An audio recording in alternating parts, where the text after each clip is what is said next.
and gloom, endless hunger, death consumed.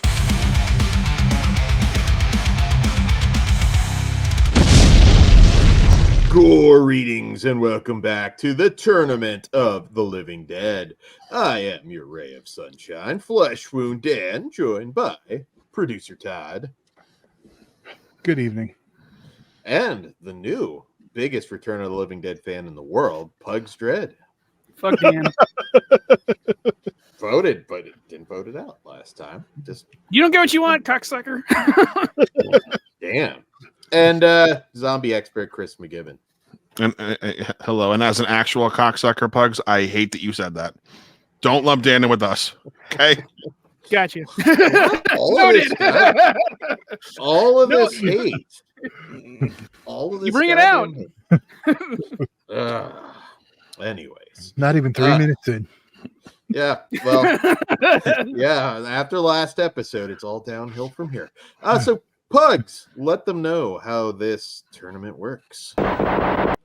What we do for our tournaments is rate and review a film, and then at the end of the episode, we'll add that movie to a list compiled from our previous episodes, and then we will vote to eliminate one of those films off the list, leaving us with our 3 zombie films, aka our 3 survivors.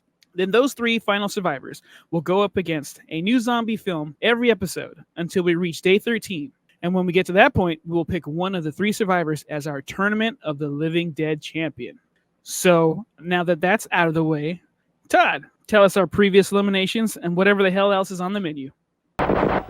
Thank you, Pugs. Our previous eliminations are Primoto's Fallen Angel, Scout's Guide to the Zombie Apocalypse, Children Shouldn't Play with Dead Things, Dead Girls, Nightmare City, World War Z, and 13 Eerie.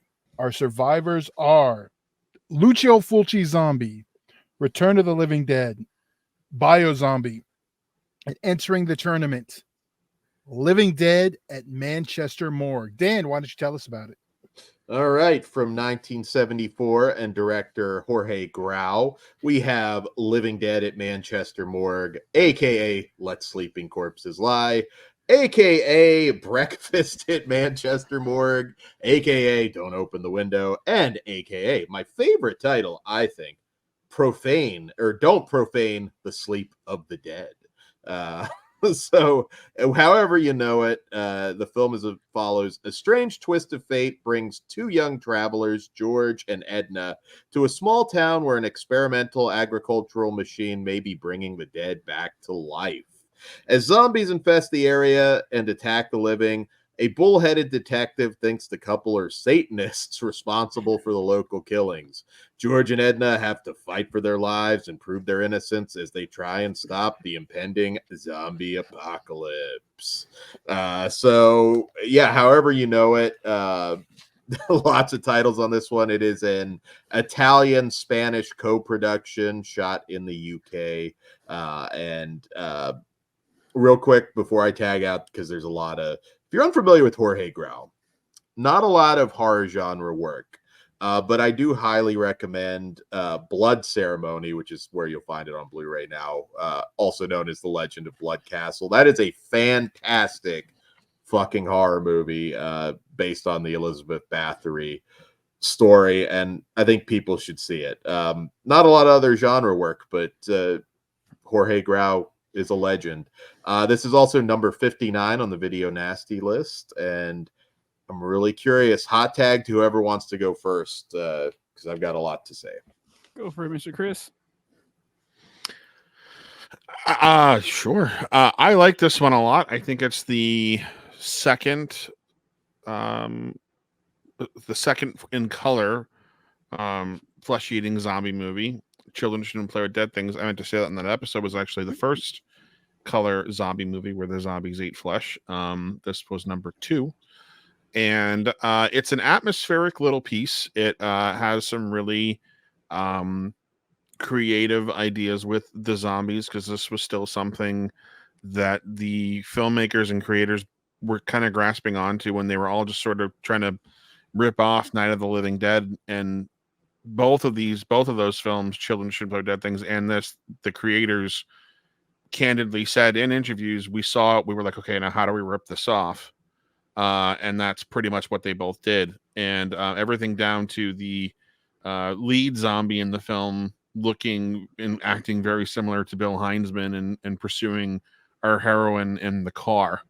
You know, yeah, it's a very moody, very creepy, foreboding film with not a ton of zombie action. It's there, but there's 6 or 7 zombies, maybe 8 in the whole movie. I'm trying to count them all.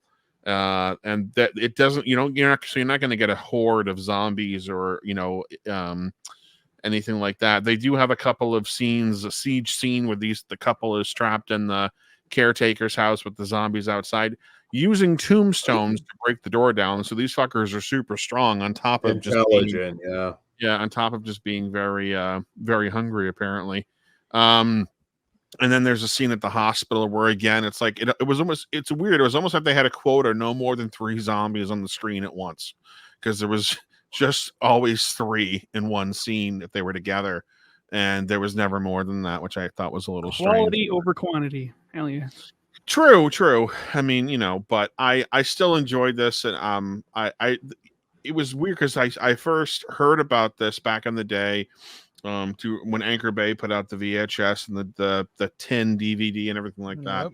And I remember ordering this from a video. So I was a dumbass back in the day because I didn't realize that you could just call up your local video store or Suncoast and special order a movie. No, I used to call video stores that were like 45 minutes away and say, "Hey, can you get this?" And then they'd order it, and then I'd make my parents go pick it up for me with me in the car. It just dawned on me as an adult, you probably could have gone anywhere locally and done this. You didn't need to drive fucking 45 minutes, but no one knew. Chris, you still got it. That's I the did. main goal. I did. No, I did. I got it. And I remember getting it. My brother and my mother had gone to DC for a weekend. It was just my father and my younger brother at home. And I remember he brought me to go pick it up. And I remember watching it in my bedroom and really just wanting to have tea. I was feeling very English. I really wanted tea. And I liked it. I mean, I remember thinking it was a little slower than I expected it to be, but something the director said stuck with me because they had a little introduction before the film where he said that he hoped the movie terrified you and he hoped it made you uncomfortable because that's what horror is supposed to do. And I remember that really stuck with me because he wasn't trying to make something goofy or silly or just a drive-in movie. He was trying to make a horror film, and I think he succeeded. This is a really well put together little zombie movie, so it's definitely worthy of its cult status for sure. I'm right there with you. I saw this later in life, and I found it through White Zombie because that's Rob Zombie named his White Zombie best of Let's Leave Corpses Lie. I'm like, that's got to be a movie. So then I did my research and I watched it. This movie's fucking cool. I love George. I love the meet cute moments in the beginning because like I would never tolerate that bullshit, but I'm not from there, so who knows? Like that, if that's a normal thing. The way they have the zombies come back, that was unique. Dig that. But yeah, the zombies at the end, it's like end heavy. I like those guys. They move the way I want to move. They're actually buff and intelligent. They break fucking doors down like tombstones and big pieces of wood. It's cool shit. Yeah, it's really good, and I'm glad this movie exists, and I discovered it through White Zombie. Yeah, this is one that's like the rules really weren't there for the zombie, so they're building off what little was already there. So it feels a little different, and it's trying to be a sequel and doing its like own thing, but building on it, kind of adding their little thing, and that's what I like about it. Like, it's very like it doesn't feel like some of the stuff later that are just purely ripping off George. They're still trying to do something and do something cool in it, and and I think that's what makes this one like last, where a lot of just ripoffs kind of go away. So a lot of people know, I'm a huge Spanish horror fan, from Paul Naschy to, I mean, Tombs of the Blind Dead's one of my all-time favorite movies. I love Spanish horror. I always have. This movie is just overflowing with atmosphere. it takes a little bit to get to the zombie action, but I think once we get there, the last 40 minutes or so is extremely thrilling.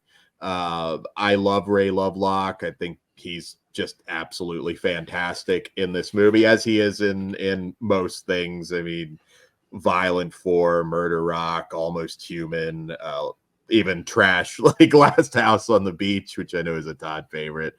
He's always great. Coming soon to our next tournament. There you go. Next tournament. Arthur Kennedy, who plays the inspector, is such a piece of shit. His line, paraphrasing, but I wish the dead could return to life so I could shoot you again. And then the way it ends, one of the better endings. Now, I mean, obviously, this is an answer to Night of the Living Dead, as many things were, and many more things were to Dawn. But I definitely wouldn't throw this out there as some like cheap knockoff. I think this really does stand on its own. I think it's a very scary zombie film. Once again, the fact that these zombies are somewhat intelligent, they use objects and, they strategize. I think that makes them quite intimidating. And, Fernando Hilbeck, who plays Guthrie Wilson, I believe, is when he was a human. I think he's very iconic, much like Heinzman and other classic zombies. This movie, it almost inspired me, since just a home media story of my own. This was the one that almost inspired me to buy Laserdisc, which I was never a Laserdisc guy. And I want to say it was a Japanese Laserdisc. I could be wrong. You can fact check me, but I'm pretty sure it was a Japanese Laserdisc, and I wanted it just for this movie. And yeah, I think this is an absolute stone cold masterpiece. It's one of my all-time favorite zombie movies, period. I am a Euro horror guy, so I'm very partial to that. And I like, it's not a copy and paste Night of the Living Dead knockoff. There's certainly similarities there, obviously, but I love it. It was an occasional double bill with Last House on the Left. I wish I could have been there back in the day to experience these back to back. That was a good time. Yeah. All I know is all those dates must have been happy then. Yeah, back then. Yeah, interesting night at the movie. Getting any ideas? And it's also an eco horror film. Somebody, one thing I hear a lot about this movie, and it's just a kind of a throwaway scene, but the streaker at the beginning, I always hear people like, man, that is like some of the most gratuitous nudity ever. It doesn't fit into anything. If you recall the history back in the 70s, streaking was just a big thing. It was happening everywhere. I think it happened around the same year at the Oscars. So even that, like, okay, maybe a cheap way to get some boobs in the movie, but it made sense to what was going on in the world at the time. So It was a thing. It was a thing, very much so. And I don't know how this will play to a younger horror fan that might have trouble sitting through the first half, but horror it's not just about action, it's about atmosphere. And I think this one, when the time comes for the shit to hit the fan, it more than delivers. It's not the goriest, it's not Fulci level gore necessarily, but I think the gore that's there does hit. It's ugly, it's nasty. I think the zombie baby that comes into play here, that's something earlier on than a lot of people realize. I just love everything about this movie, the cast, just the direction, just the beautiful countryside. This is a wonderful, wonderful movie that I hope we inspire you to go seek it out.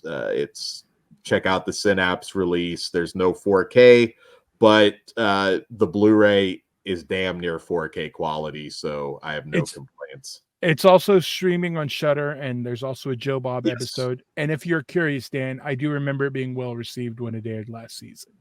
So I will have to check that out. I'm way behind on Joe Bob, but yeah, please do, and also consider checking out Blood Ceremony. It was unavailable for a long time, and again, Blood Ceremony, aka Legend of Blood Castle, another wonderful Jorge Grau film. So yeah, I give it a go. Give it a go. I love this one. It makes sense that it's been out through Anchor Bay, Blue Underground, Synapse. It's got a rich history on home media. yeah. Well, on that note, I guess Chris, why don't you give us a rating? What do you rate this one? 4. It's a solid 4. Yeah, I'm a 4.5 on this one. Dan, what about you? I'm 5. Love perfect. Love it. Pugs? I am a 4 out of 5. All right. Well, it's that time. All right. Up for elimination tonight, we have Lucio Fulci Zombie, Return of the Living Dead, Bio Zombie, and The Living Dead in Manchester Morgue. Chris, what are you eliminating? Well, I'm probably going to go back to Biozombie on this one again. I just think the other 4 are so much stronger than it. I get the love for it, but do I think it has anything on these 4? No. 3? 3. Sorry. 3. My bad. I can't do math. But yeah, no, I just don't. The entertainment value is there, but to me, that's not enough. I mean, these are like Zombie, Return of the Living Dead at Manchester Morgue are like cornerstones in the genre for a reason, and Biozombie is just a fun little zombie movie in comparison. So I have to go with that one again. Well, I love that fun little movie, and I love that other fun little movie, and I love that Fucci zombie movie. This is not saying it's lesser than the other ones, but I have to let Living Dead at Manchester Morgue go because I do love those other 3 so much more. Dan? Well, nothing but love for Biozombie. I think Biozombie's a blast, but it fought well, but it's time for it to go. I vote Biozombie out. That's okay. And Pugs, I'm quite well aware. Return of the Living Dead. Bye. Well, Biozombie has been eliminated. At least I did not partake in that. I kind of knew that. I thought Dan, I thought he was going to switch it last minute because he knew what you were voting. Oh no, not. Dan's trying to be all bullshit. shady. I called your bluff last time, asshole. Yeah. That's okay. We can all change our votes, so don't worry about it. Once again, if you're familiar, the Steelbook, which is probably more expensive now, but go get this, guys, and check it out on Shudder if you don't think it's worth the purchase. Well, there's a regular Blu-ray too. There's a standard Blu-ray out there too. It's a 2-disc. All they did was drop the Steelbook. So if you don't want to buy the Steelbook, you can pick it up.